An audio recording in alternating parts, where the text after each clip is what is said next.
Hello, my name is Lovella de los Santos, and today I'll be doing a thorax and lung examination. But before that, I'm going to do a room scan.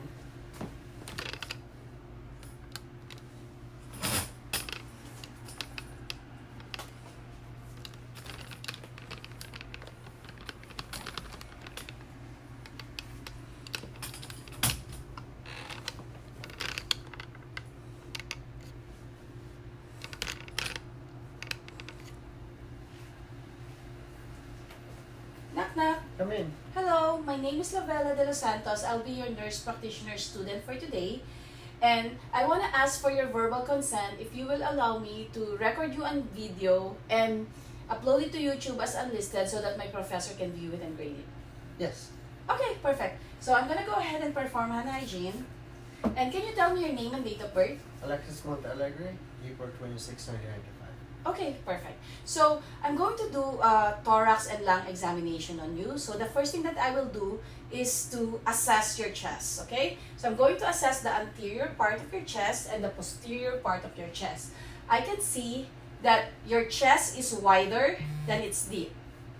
And the transverse ratio is 1:2. And I don't see any structural deformities like barrel chest. I don't see that you have pectus excavatum or the sunken chest, and I don't see that you have pectus carinatum or the pigeon chest. So it's all normal findings.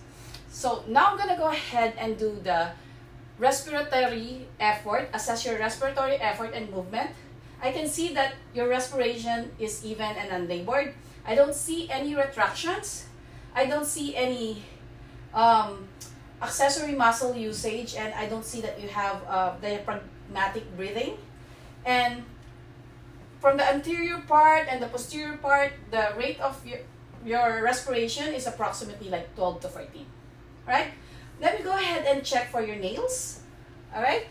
So your nails is nice, pink, and healthy. There is no bluish discoloration and there is no clubbing. So you don't have any signs of cyanosis. And let me go ahead and check your lips. So your lips is nice, pink, and healthy. So there's no bluish discoloration. So there's no sign of cyanosis as well. Alright? Now I'm gonna go ahead and do palpation. The first thing that I will do is the respiratory excursion.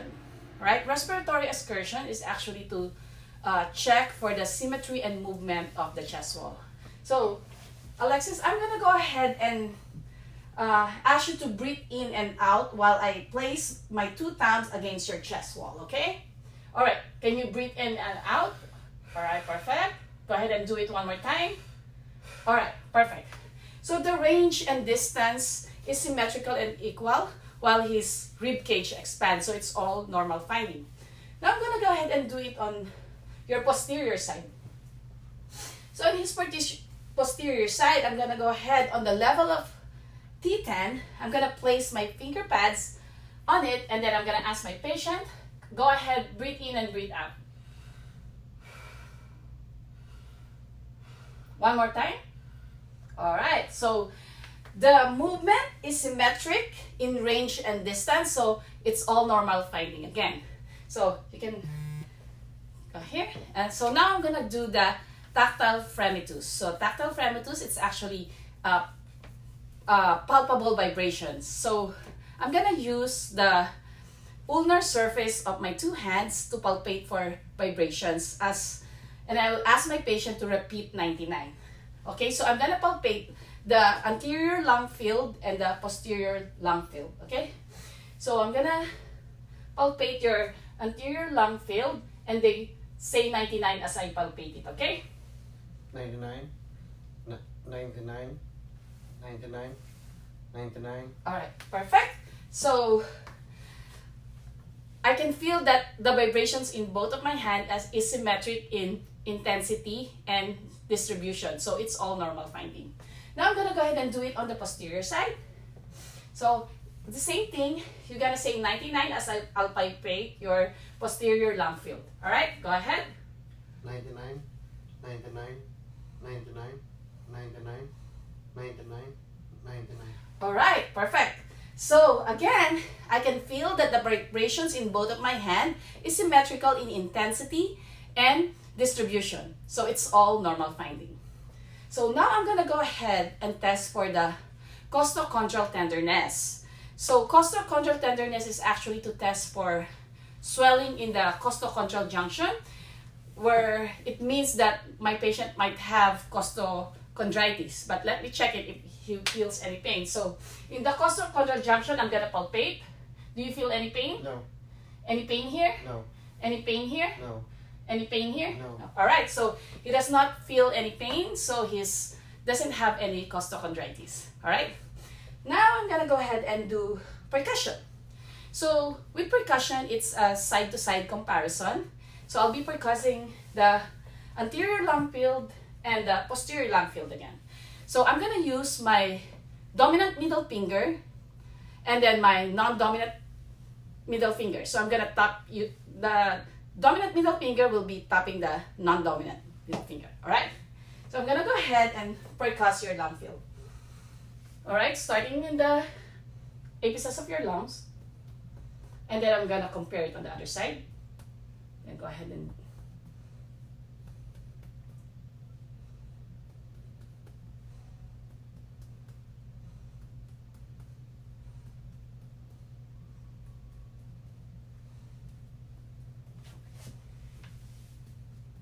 Alright, it's all resonant and there's no dullness, so it's all normal finding. Now I'm gonna go ahead and do it on the posterior side.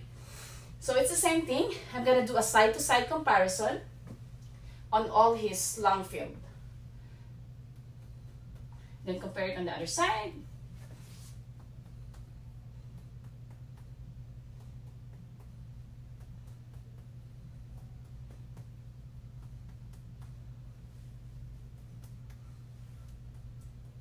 Alright, it's all resonant again and there's no dullness, so it means it's all normal findings. Now I'm gonna go ahead and do the diaphragmatic excursion. So can you go ahead and so for the diaphragmatic excursion, we're actually measuring the distance of your diaphragm when it is inhaling and exhaling. So to do this, I'm gonna first locate the descent of the diaphragm, all right? And then I'm gonna ask my patient to breathe in all the way out and hold. Can you breathe in and hold, all right? Okay, hold. All right, can you relax now? And then, is it okay to mark your back? Yes. All right, so I'm gonna mark it, all right?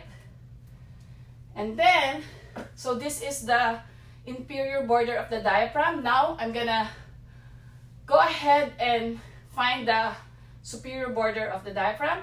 I'm gonna ask you to take a deep breath and then exhale all the way out and hold. Okay, go ahead and do it. All right, exhale all the way out and hold. Now I'm gonna percuss upward until I hear dullness. All right, perfect. And then I'm gonna mark it again. And then I'm gonna measure it. So the measurement is 4 centimeter, and the normal measurement of a diaphragmatic excursion is 3.5 centimeter to 5 centimeter. So here's 4 centimeter, so it's all normal finding. So ideally, it needs to be done bilaterally, but for the purpose of this video, I'm just gonna do it on this side. But ideally, you need to do it also on the other side. All right? Okay. All right. Thank you. Now I'm gonna go ahead and do auscultation. So I'm gonna auscultate the anterior lung field, the posterior lung field, the apices of the lungs, and the left lateral and the right lateral. All right? So I'm gonna go ahead and do it. So it's also a side-to-side comparison, and I'm gonna do it in a ladder fashion, right? So Alexis, as I auscultate, try to take a deep breath and open your mouth wide, okay? All right, I'm gonna start auscultating on the apices of the lung, which is located at the supraclavicular, which is on the first rib, all right? Go ahead. Perfect. Then I'm comparing it on the other side. Perfect. Perfect.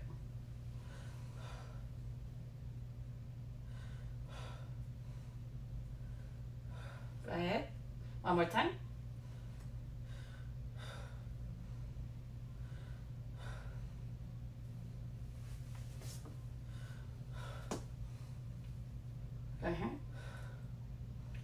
Alright, so now I'm gonna auscultate on the left lateral side of his lung field. Go ahead, take a deep breath and open up. Perfect. Now I'm gonna auscultate on the right lateral of his lung field. Go ahead. Alright. So all lung fields, all lung sounds are clear. And then I can hear the vesicular breath sound, which is actually longer in inspiration than expiration. And I can also hear the intensity, which is soft to moderate, and the pitch is relatively low, which is an all normal finding. Now I'm gonna go ahead and auscultate the posterior side of his lung. Alright? Alright, so Alexis, I want you to do the same. So as I auscultate, you take a deep breath and open your mouth wide, okay? Alright, go ahead and take a deep breath. Perfect. Go ahead and do it on the other side. So I'm also doing it in a ladder fashion.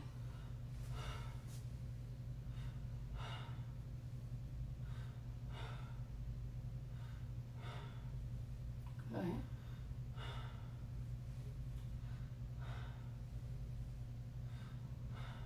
Alright, thank you. So again, I'm hearing the lungs are clear, the lung sounds are clear, and there is a vesicular breath sound that is normal, which is longer in inspiration and shorter in expiration. Alright? And then again, the intensity is soft to moderate and the pitch is low. Alright? So now I'm gonna go ahead and do a special test to test for the respiratory problem. So I'm gonna do the bronchophony. So I'm gonna go ahead and do it on the posterior side again. So Alexis, so I want you to say 99 as I auscultate your lung field on the back, alright? Alright, say 99. 99, 99, 99, 99, 99, 99, 99, 99, 99, 99. Alright, perfect. So I hear muffled and indistinct sound, which is actually normal for bronchophony. If I hear a clear or louder or more audible sound, it means the patient might have pneumonia or any lung cancer or maybe an atelectasis. Alright? This concludes our thorax and lung examination. Thank you so much for your cooperation.